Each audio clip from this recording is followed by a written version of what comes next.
모든 성도들 가운데서 가장 작은 자보다 더 작은 나에게 이 은혜를 주신 것은 이방인들 가운데 헤아릴 수 없는 그리스도의 풍요함을 전파하게 하려는 것이라. 또 예수 그리스도를 통하여 만물을 창조하신 하나님 안에서 세상이 시작될 때부터 감추어져 왔던 신비의 교제가 무엇인지 모든 사람에게 알게 하려는 것입니다. 이는 이제 교회를 통하여 천상에 있는 정사들과 권세들에게 하나님의 다양한 지혜를 알게 하려는 것이라.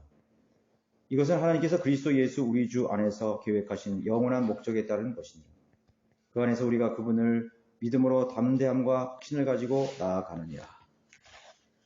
네, 여러분 교재, 에베소 교재 38쪽이 되겠습니다. 헤아릴 수 없는 그리스도의 풍요함.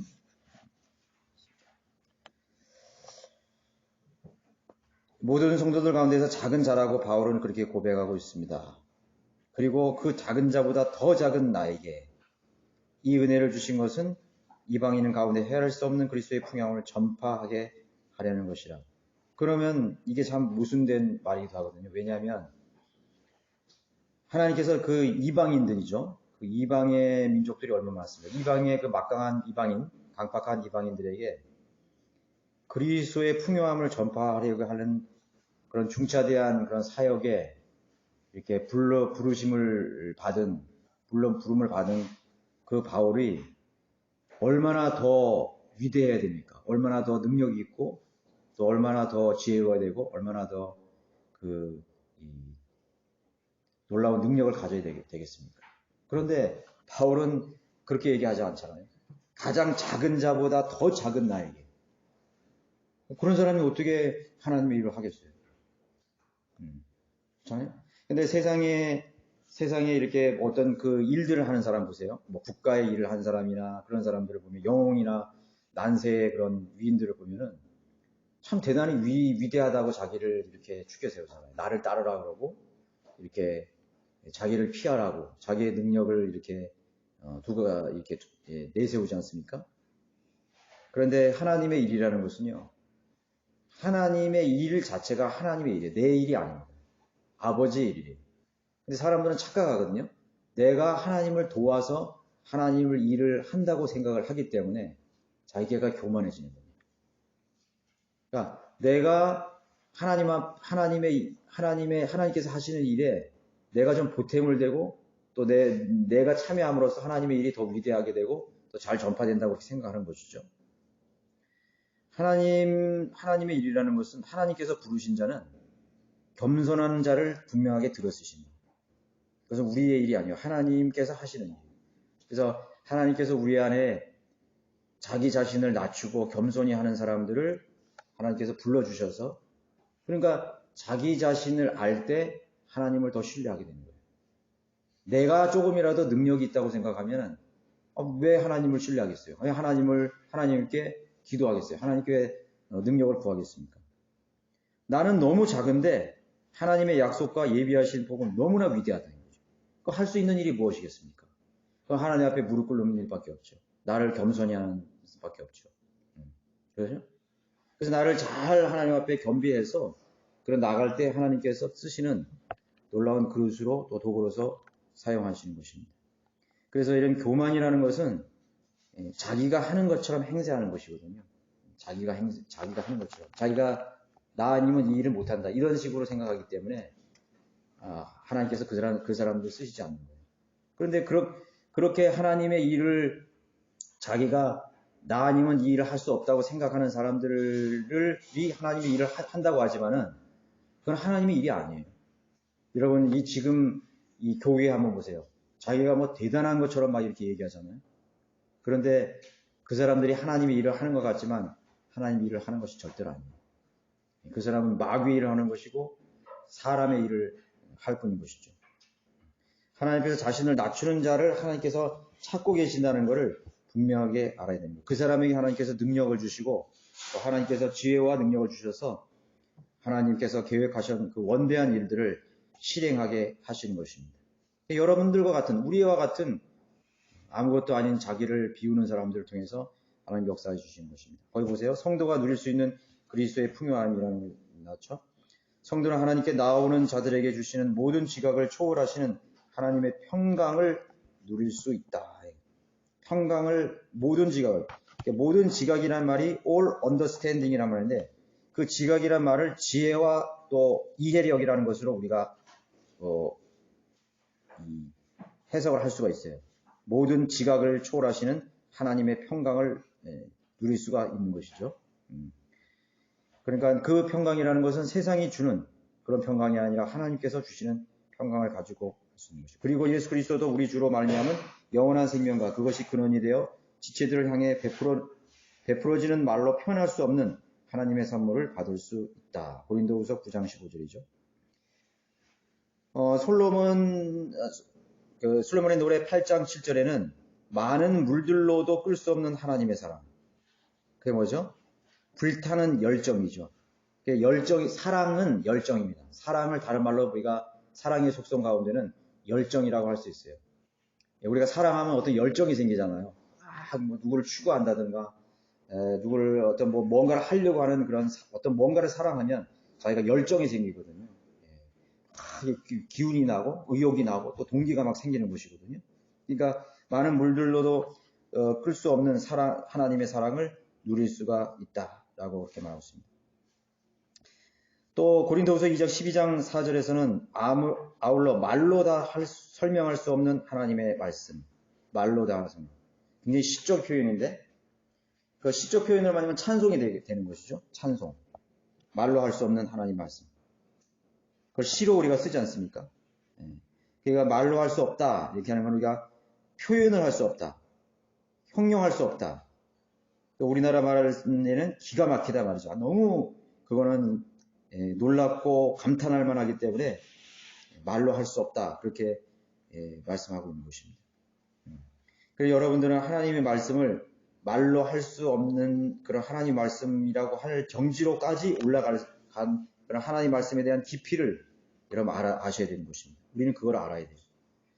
그래서 하나님 말씀을 우리가 가까이 하면 가까이 할수록 더 큰 놀라운 그런 보석들이 일어나는 거죠. 그러니까 여러분들이 개혁 성경이나 이런 틀린 성경을 쓸 때는 그냥 다 지나가던 말씀인데 이 바른 말씀으로 여러분 공부를 해보세요. 내가 이걸 그렇게 많이 읽고 이걸 많이 대했는데 내가 이걸 왜 그동안에 못 봤지 하는 걸 정말 너무 많아요. 너무나 많습니다.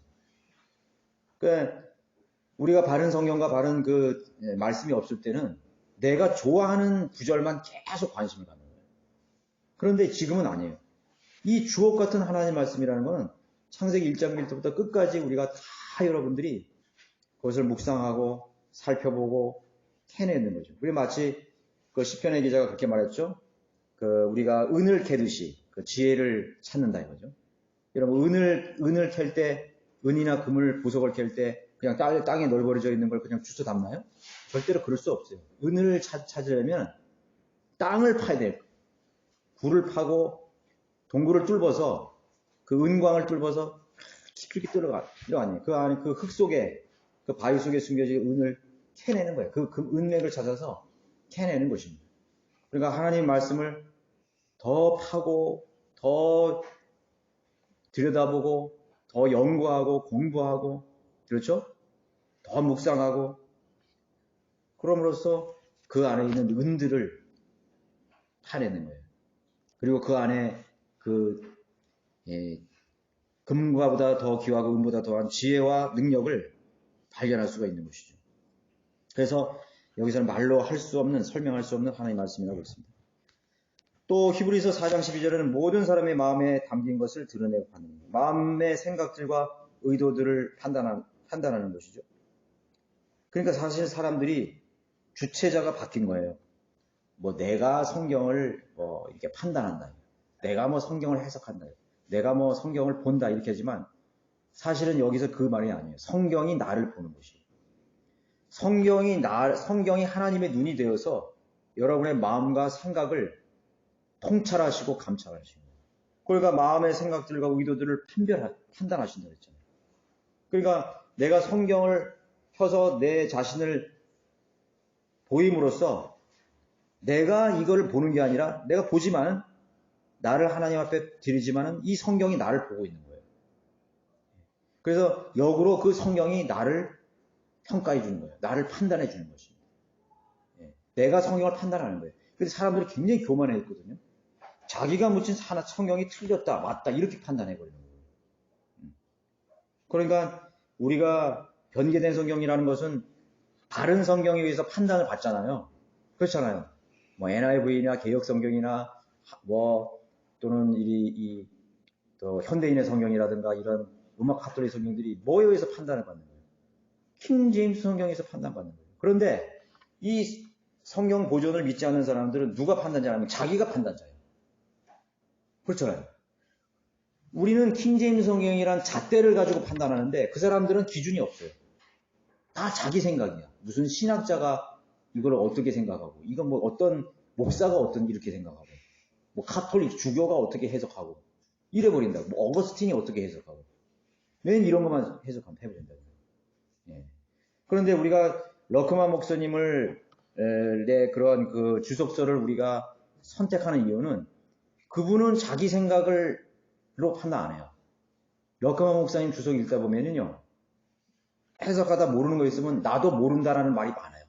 여러분들 그 러크만 주석 보면 나는 이 구절에 대해서 모르겠다. 그리고 솔직하게 그렇게 썼어요. 그런데 이 주석가들, 현대 주석가들이나 그 전에 이 주석가들은 뭐 자기 말로 그거를 자기 생각과 자기 기준으로 그냥 막 해석을 해놨단 말이에요. 그럴싸하게. 근데 그게 다 오류예요. 앞뒤가 안 맞는 것이에요. 그러니까 우리는 바른 성경, 이 킹 제임스 성경, 바른 성경을 가지고 모든 인간의 생각, 인간의 어떤 믿음과 행동에 있어서 최종 권위로 이 하나님의 이 바른 말씀, 이 킹 제임스 성경을 가지고 평가하고 판단을 하는 것입니다.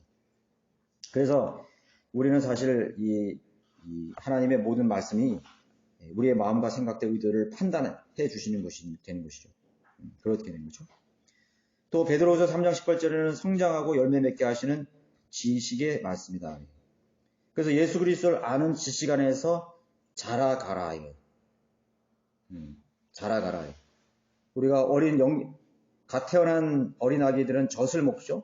그 다음에 이유식 먹죠. 그 다음에 밥을 먹죠. 그 다음에 또 딱딱한 고기 먹죠.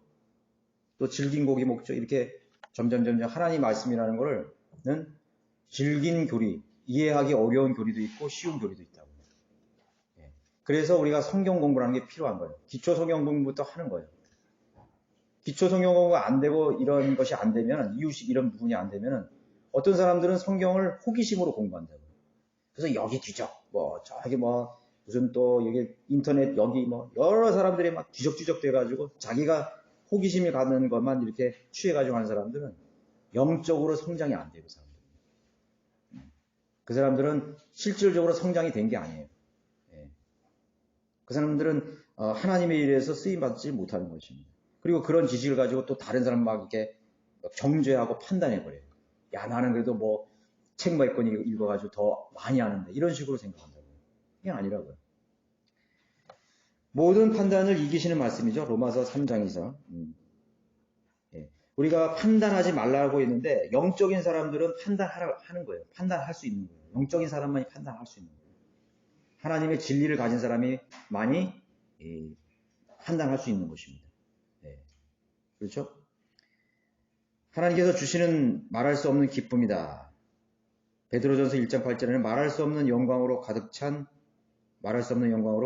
기쁨이라고 말씀했습니다. 요한일서 1장 4절에서는 이런 것들을 쓰면 너희의 기쁨이 충만하게 하려 한다고 말씀하고 있습니다. 그러니까 하나님의 말씀을 여러분들이 읽고 공부함으로써 보장되는 건 뭐냐면 평안과 기쁨을 누리는 거예요.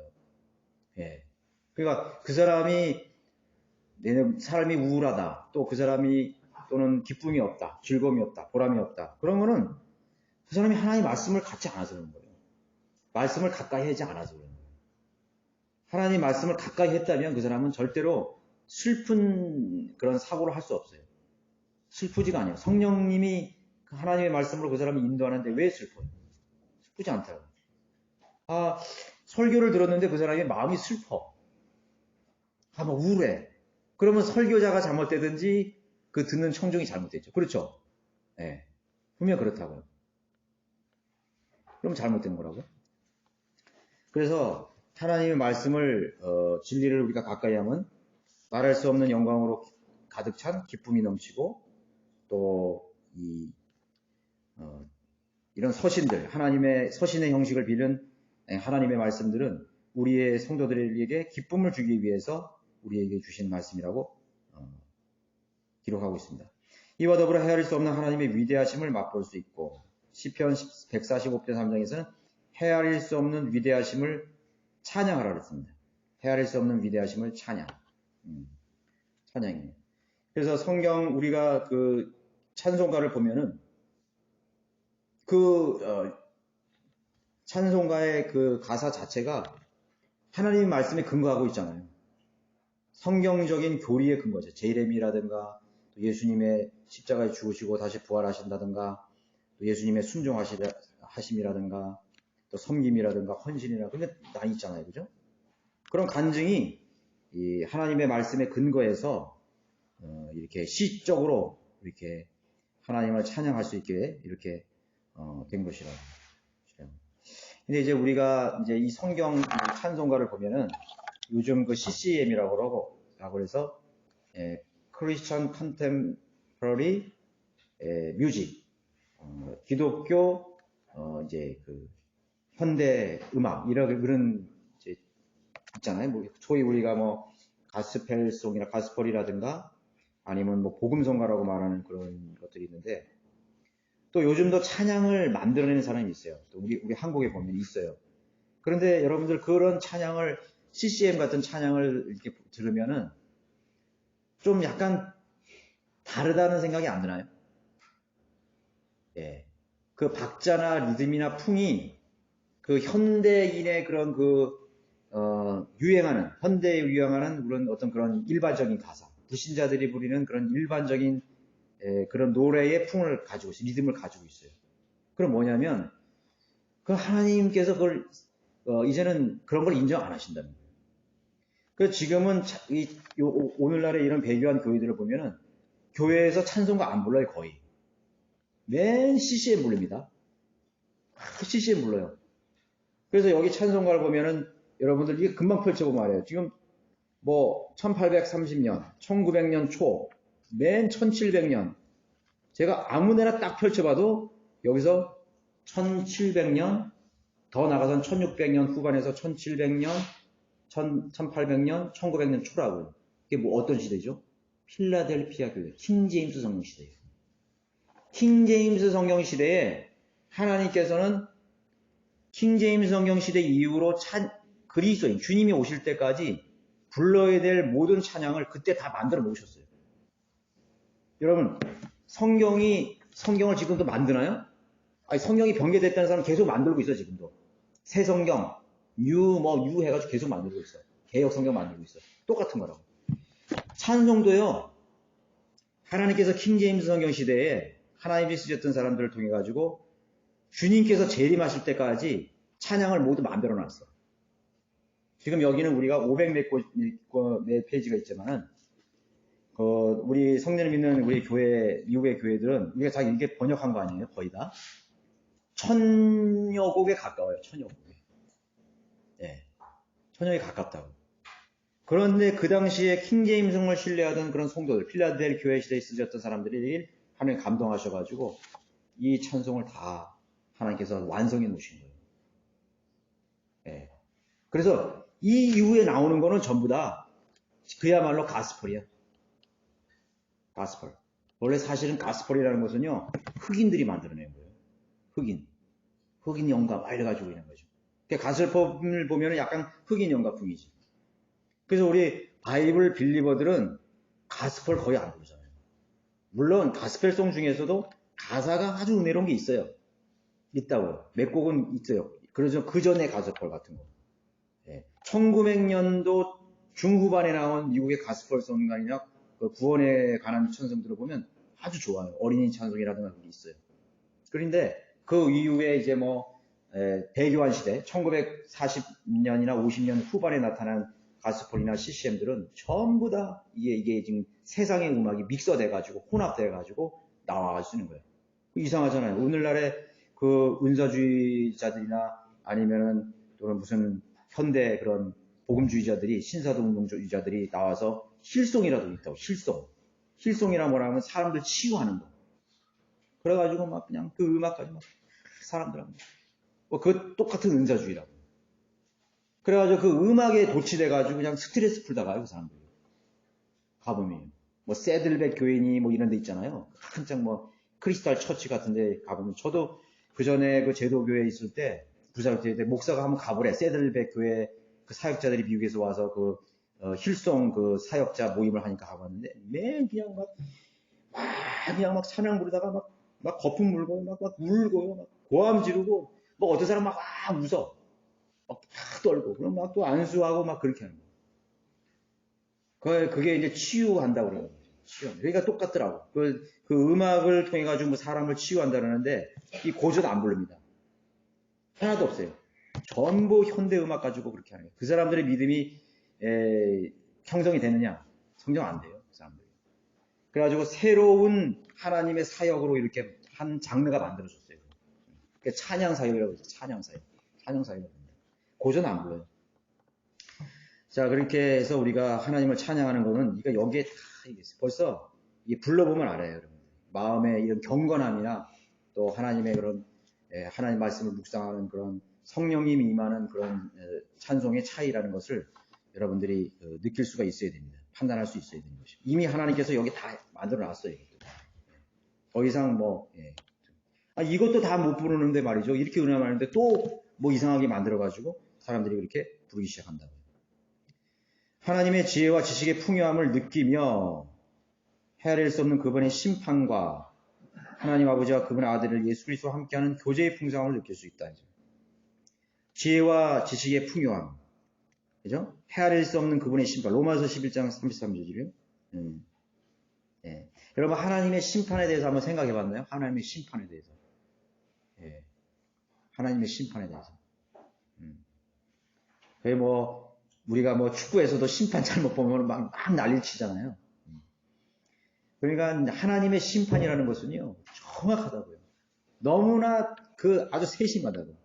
제가 지난주 설교도 말씀드렸지만, 이방인에 대한 율법과 복음이 없던 이방인에 대한 심판을 그냥 무더기로 하나님 다 쓸어서 그냥 대량으로 그냥 지옥 보고 그런 분이 아니에요.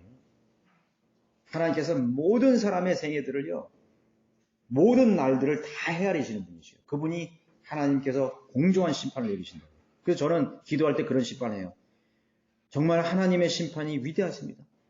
정말 하나님의 심판이 참으로 지혜롭습니다. 저는 그렇게 막 감탄이 나왔거든요. 하나님의 놀라운 심판, 어떤 누구도 핑계할 수 없고 어떤 누구도 자기가 죄인이 아니라고 합리화시킬 수 없는 하나님의 공의로우신 심판이라고. 그러니까 이게 왜 하나님께서 왜 뭐 저런 인간들 왜 살려두시나, 저런 사람들 왜 저렇게 버젓이 죽지 않고 저렇게 살아있나, 그렇게 여러분 할 필요 없어요. 하나님 심판을. 여러분들 핍박할 때 뭐라 그랬어요? 너희들이 그 사람, 너희가 심판자가 돼서 그 사람 심판하지 말라 그랬잖아요. 오히려 그를 위해서 기도하라 했잖아요. 심판은 누구 거예요? 나에게, 아버지께 있는 거예요. 하나님 아버지께 있기 때문에 너희들은 나에게 맡기라 해요. 너희는 기도하고 사랑하고 복음과 진리를 전파하고 권면하고 그거 하는 거예요. 근데 사람들은 이제 이렇게 보면은 자기가 심판자가 돼가지고 막 사람들 정죄하고 또 막 그런다고요. 평가하고 그렇게 한다고요. 그래서 교회에 이제 이런 그런 징계 같은 거 있잖아요. 그런 것도 사실 굉장히 신중해야 되는 거죠. 교회의 징계 같은 거죠. 이게 뭐 무슨 목사가 이렇게 뭐 자기 뭐 감정이 안 맞다고 막 함부로 징계하고 막 이렇게 하는 게 아니라 신중하고 또 하나님께서 우리 교회를 대적하거나 뭐 이런 정말 하나님의 영광을 가리는 그런 죄들에 대해서 하나님 징계를 하라고 그랬는데 자기의 구미에 안 맞는다고 자기의 기준으로 심판하는 것은 그 큰 죄를 짓는 것이라고요. 그래서 우리는 성경적인 징계나 심판을 가지고 있어야 되는 거죠. 그분의 지나간 길을 어찌 찾아내리요? 라고 말씀하고 있습니다. 찾을 수 없죠? 하나님께서는 지나간 길을 찾을 수 있겠어요? 또 예수 그리스도와 함께하는 교제의 풍성함이죠. 예. 우리가 이 교제라는 말을 나누는데 낯설어서는 안 돼요. 우리가 예수님을 만났는데 어디서 많이 보시던 분인데 이렇게 하면 안 된다고.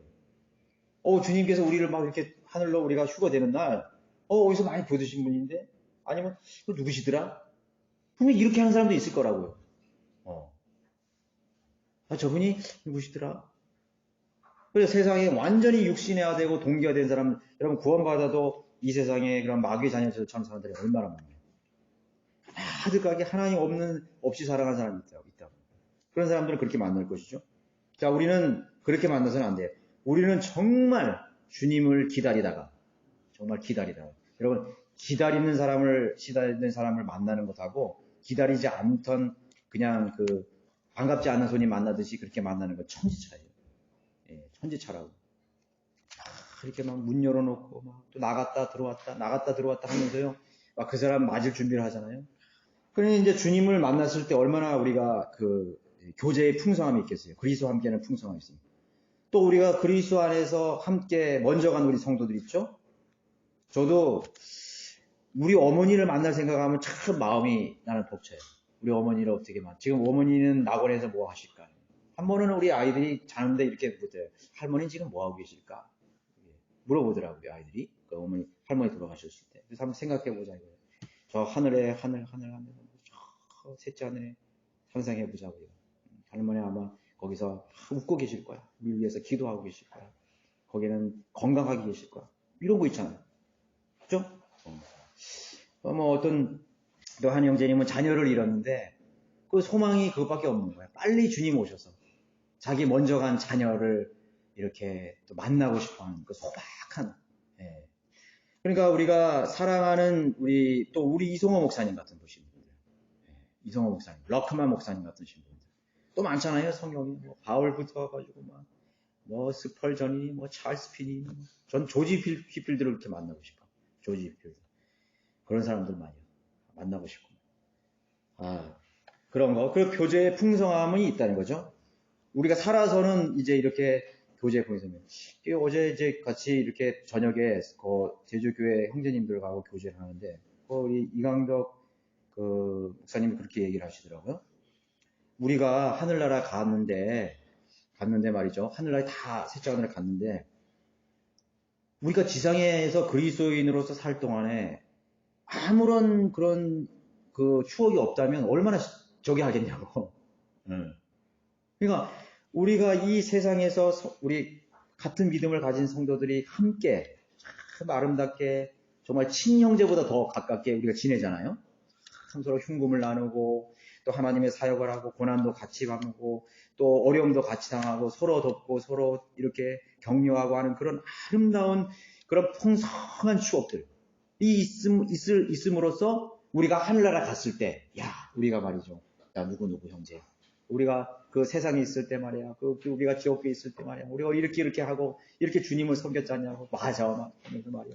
그때 이렇게 고난당했는데 우리가 함께 기도하고, 어느 자매와 형제들 위해서 했는데, 이런 일이 있었고, 맞아.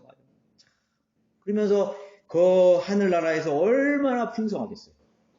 그런데 자기는 아무것도 안 하고, 육신적으로 살다가 교제도 안 하고, 그냥 하늘나라 갔다고 생각해 보세요. 할 얘기가 없잖아요. 물론 그렇게 한 상태도 좋지만은, 우리가 이 세상에서 저는 그래서 성도들님들과 항상 교제하고 싶어요. 항상 교제하고. 저는 어떤 일들보다 형제 자매들과 교제하는 시간을 절대로 아깝지 않아요. 내가 어떤 일을 하는 것보다도 형제 자매들과 함께 교제하는 시간이 너무나 좋아. 그리고 너무나 소중해, 그 시간은. 소중하다고. 그래서 항상 그 안에서 우리가 기쁨을 맛보고 즐거움을 맛보고 서로를 알아가고 말이죠. 교제의 풍성함이 있죠. 또한 모든 불에서 우리를 깨끗게 하시는 용서의 능력을 맛본다 이거죠. 그래서 우리가 자백의 절실성을 말씀하고 있는 것입니다.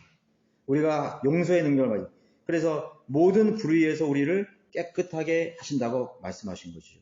자, 우리가 하나님 앞에 자백을 하지 않고 우리가 지나가면은 그런 죄값을 고스란히 다 받는 거예요.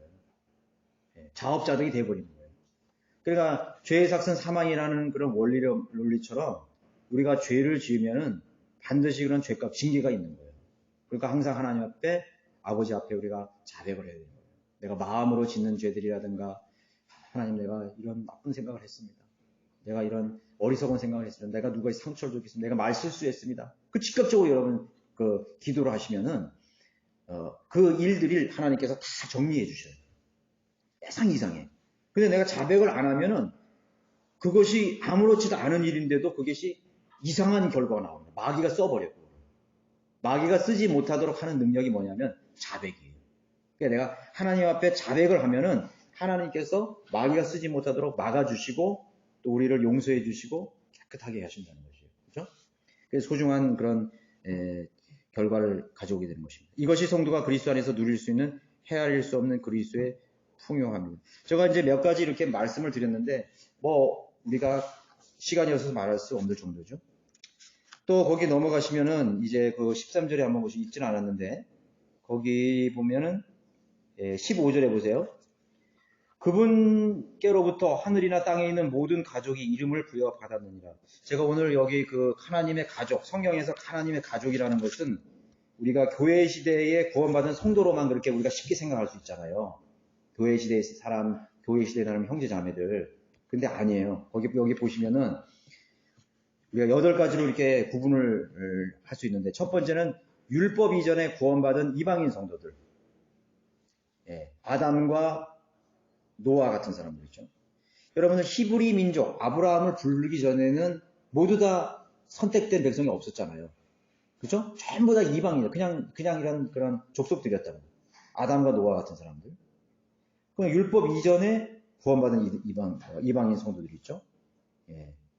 또 두 번째는 율법 이전에 히브리 된 이방인 성도들. 아브라함, 이삭, 야곱 같은 사람은 율법 이전의 사람이잖아요. 그죠? 근데 이 사람들은 이방인이면서 히브리인이 된 거죠. 이방인 이제 알타의 우르에서 아브라함을 불렀을 때는 이방인이었잖아요. 그죠? 그러나 그 사람은 히브리인으로 불러온 거죠. 히브리인이 된 이방인 성도들이 있는 거죠. 율법 이전에 그런 성도들이 있다는 것이죠. 또 세 번째는 율법 시대에 구원받은 성도들. 율법 시대. 이거는 분명 알죠? 구약 성도들을 말하는 거죠. 모세에서 침례인 요한까지. 그러니까 예수님께서 오시기 그 직전 침례인 요한까지 율법 시대가 있습니다. 구원받은 유대인 성도들이죠. 네 번째는 율법 시대에 구원받은 이방인 성도. 제가 지난주에 설교도 말씀드렸지만은 그 로마서 2장 14, 15절을 근거해서 율법 시대의 그들의 양심과 이성이 그 하나님의 율법의 그런 기능을 갖는다 그랬잖아요. 그래서 율법 시대에 구원받은 이방인 성도들. 그 하나님의 가족으로 들어오는 것이에요. 다섯 번째는 교회 시대의 불러냄을 받은 그리스도의 몸된 교회들. 사도행전 2장부터 휴거 때까지 교회 시대만 받은 사람들, 우리 성도들이죠. 그 다음에 여섯 번째는 대환란 기간에 구원받은 유대인들. 대환란 기간에 14만 4천 명을 중심으로 우리가 구원받잖아요. 유대인들이 구원받잖아요. 또 대환란 기간 동안에 이방인들도 구원받습니다. 이때 제가 생각하기에 대환란 기간에 유대인들도 사실 거의 다 집단 학살되는 거예요. 죽는 거예요. 적그리스도에 의해서. 구원받은 사람 적죠? 대환란 기간에 구원받는 이방인들도 굉장히 적을 거예요. 그런데 이때 구원받은 사람이 대부분 구원받지 않은 기독교인들. 지금 오늘날의 이런 그 배교한 행위 구원자들 있죠.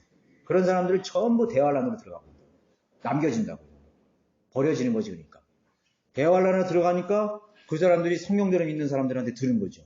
야, 대환란 시대는 끝까지 견뎌야 되고 그 짐승의 표를 받지 말아야 되고 어쩌게 숭배하지 말고 경배하지 말아야 된다. 야, 그래 구원받는다. 그러면 지옥 간다. 그러니까 그 혹독한 그 대환란 속에서 이방인들이 아마 견딜 거라고 그거를 순교까지 하는 사람이 있을 거라고 그죠. 있겠죠. 그런 사람들이 구원받는 거예요. 소수지만 그렇죠. 받는 거예요. 그래서 지금도 그 제도계 은사주의나 그런 사람들은 막 이렇게 끝까지 견뎌야 된다고 벌써 가르치잖아요. 벌써.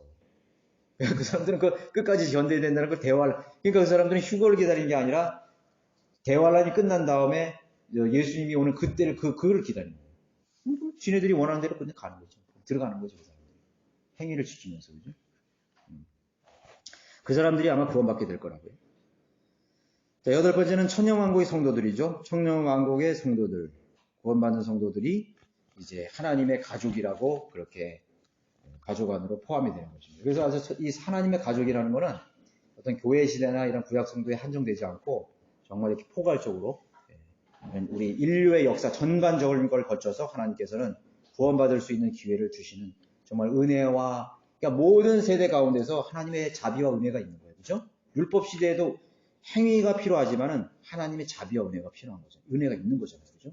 그 율법을 지킬 수 있는 기회를 주셔서 구원받을 수 있는 죄의 문제를 해결할 수 있는 그런 방법을 하나님께서 주셨다는 것이죠. 그렇게 우리가 이해할 수가 있는 것입니다. 오늘은 여기까지